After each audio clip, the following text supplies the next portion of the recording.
what, a cold day in hell before that happens. That was the undertones. This man, we'll call him Pete, was an Eagle Scout and a service member. He has a business degree and is finishing a second bachelor's in religious studies. But he tells his psychologist it will be a cold day in hell. That's what he says a potential employer may as well have said when he applied for a job. Anytime you fill an application, always you're required, and it's there, have you committed a felony? Yes. What type of felony? Typically you put sex offense and you tell them you're willing to discuss it with them during an interview. Of course, usually when they see that more often than not, you never get an interview. Pete says that it doesn't matter, that he's done a lot of good things in his life. All that matters is he's a sex offender. I'm sorry to say, it's not easy to do, but my offense was against my 2-year-old daughter. 10 years ago, Pete masturbated in front of the toddler. He says it happened after his wife denied him sex. Part of me almost was hoping she'd walk in to get her back, and she did. And of course, when she did, it was at that point that I realized, what an idiot I was being, and how stupid it was, and how wrong it was. A divorce, loss of any rights to his daughter, 6 months in jail, years of counseling, a lifetime of court supervision. And Pete doesn't know if he could have done anything differently.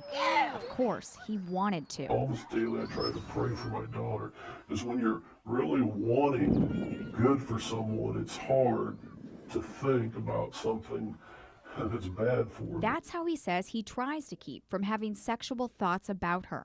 He says he always will, though. He's just learned how to manage them. For me personally, I don't think it's the way that I'm wired physically. I think it's more mental. By definition, Pete is not a pedophile. He has had one victim and says he is only sexually aroused by that specific incident.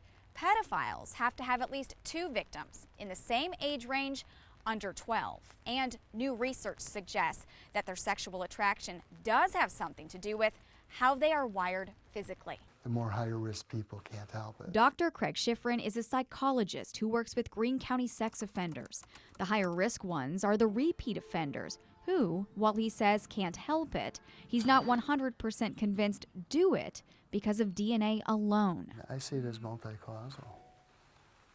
I think it's really a true biopsychosocial problem. This new research that calls pedophilia biological, a true sexual preference, says even those who haven't committed a crime are pedophiles.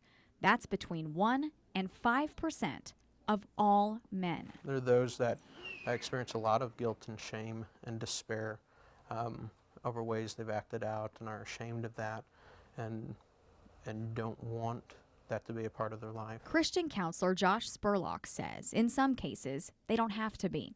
Those urges can go away.